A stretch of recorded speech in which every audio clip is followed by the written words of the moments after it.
एक बादशाह था जिसकी 6 बेटियां थीं और कोई बेटा ना था। जब मलिका ने खुशखबरी सुनाई कि वो एक बार फिर मां बनने वाली है, तो बादशाह ने सख्ती से कहा, अगर ये बच्चा भी लड़की हुआ तो मैं उसे जिंदा नहीं छोड़ूंगा। मलिका ये सुनकर बहुत परेशान रहने लगी। जैसे जैसे जचकी का वक्त करीब आता गया, बादशाह ने दाया को हुक्म दिया कि बच्ची पैदा होते ही उसे खत्म कर दे। वक्त आया, एक निहायत हसीन बच्ची दुनिया में आई। दाया ने जैसे ही उसका चेहरा देखा, तो वो उसे मार ना सकी। बच्ची हंस पड़ी और उसके होठों से खुशबू भरे फूल झड़ने लगे। दाया ये मंजर देखकर हैरान रह गई। मलिका को जब ये खबर मिली तो वो खुद भी दंग रह गई। उसने दाया को बहुत सा सोना चांदी देकर कहा कि बादशाह से झूठ बोल दे, ताकि वो नन्ही शहजादी को छुपकर पाल सके। यूं शहजादी खुफिया तौर पर बड़ी होने लगी। जैसे जैसे वो चलने लगी, उसके हर कदम से सोने और चांदी की ईंटें बरामद होने लगी, जिन्हें मलिका छुपा कर रखती। कुछ अरसा गुजरा, एक कहत आया और खजाना खाली हो गया। बादशाह फिक्रमंद बैठा था कि मुल्क कैसे संभाले। तब मलिका ने अपने खुफिया जखीरे से चंद ईंटें बादशाह को लाकर दी। बादशाह हैरान हुआ और वजह पूछी। मलिका ने कहा, पहले वादा करें कि मेरी जान बख्शी होगी। बादशाह ने वादा किया। तब मलिका ने अपनी 7वीं बेटी को सामने लाया। वो चलती तो सोने चांदी की ईंटें बिखरती और मुस्कुराती तो फूल झड़ते। बादशाह ने पहली बार अपनी नन्ही मुन्नी बेटी को देखा और दिल पसीज गया। उसने मलिका को माफ किया और बेटी को सीने से लगा लिया। लेकिन बड़ी बहनों के दिल में हसद की आग भड़क उठी। बादशाह ने हसद खत्म करने के लिए अपनी सबसे छोटी बेटी के लिए एक अलग शानदार महल बनवाया। एक दिन बादशाह ने सफर पर जाना था।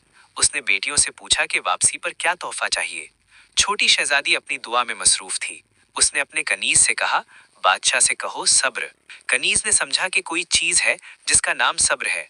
बादशाह वापसी पर बाकी बेटियों के तोहफे लाया और सबसे छोटी के लिए एक डब्बा दिया। ये है सब्र। शहजादी ने कुछ न समझा और डब्बा कोने में रख दिया।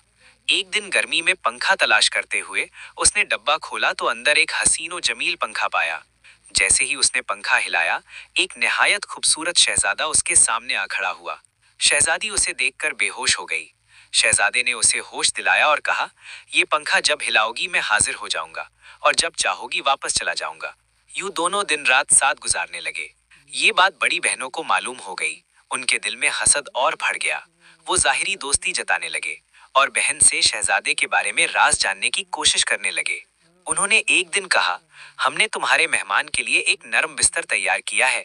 लेकिन इस बिस्तर पर उन्होंने शीशे के टुकड़े बिछा रखे थे। छोटी बहन ने एतबार किया और पंखा हिलाकर शहजादे को बुलाया। वो जैसे ही बिस्तर पर लेटा, शीशे के टुकड़े उसके बदन में चुभ गए। शहजादा खून में नहा गया। शहजादी घबराकर पंखा हिलाने लगी और उसे वापस उसके देश भेज दिया। दिन गुजरते गए मगर शहजादा दोबारा ना आया।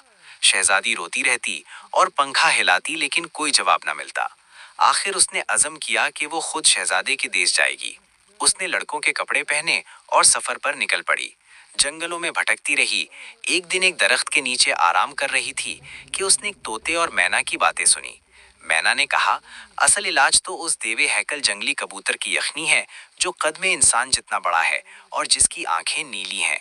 अगर इस कबूतर की यखनी बनाई जाए और शहजादे को पिलाई जाए तो उसके सारे जख्म ठीक हो जाएंगे। ये सुनकर शहजादी ने इरादा बांधा कि वो इस कबूतर को ढूंढेगी। कई दिन जंगलों और वादियों में फिरने के बाद वो एक घने दरख्त के पास पहुंची, जहां वाकई एक देवे हैकल कबूतर बैठा था। उसका कद इंसान के बराबर और आंखें नीलगो रोशनी से चमक रही थीं। शहजादी ने बड़ी एहतियात से जाल बिछाया और दाने डाले। कबूतर जाल में आया तो उसने उसे पकड़ लिया। वो उसे लेकर वापस आई और उसकी यखनी तैयार की। यखनी की खुशबू पूरे महल में फैल गई। जब वो शहजादे के पास पहुंची तो सब दरबारी हैरान रह गए कि एक नौजवान तबीब किस शान से आया है। शहजादी ने निकाब ओढ़ रखा था ताकि पहचानी ना जाए। उसने कहा, अगर आप लोग इजाजत दें तो मैं शहजादे को ये यखनी पिलाऊं। इस यखनी से शहजादा बिल्कुल ठीक हो जाएगा। फिर उन्होंने शहजादी को इजाजत दी कि यखनी पिलाओ। जब शहजादी ने पिलाई तो कमाल हो गया। शहजादे के जख्म तेजी से भरने लगे। चंद दिनों में वो मुकम्मल तंदुरुस्त और पहले से भी ज्यादा हसीनो जमील हो गया। शहजादे ने शुक्रगुजारी के लिए शहजादी को दरबार में बुलाया और कहा, ऐ मेहरबान हकीम, तुमने मेरी जान बचाई है। तुम्हें जो कुछ चाहिए मांग लो, मैं तुम्हें इनकार नहीं करूंगा। शहजादी ने मुस्कुराकर कहा, शहजादे, आप मुझे पहचान नहीं पाए। ये कहकर शहजादी ने निकाब हटा दिया। शहजादा चौंक कर उठा और देखा तो ये तो मेरी महबूबा शहजादी है। दरबारी सारे हैरत से देखने लगे।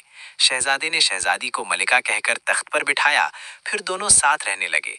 कुछ दिनों में दोनों की शादी तय की गई।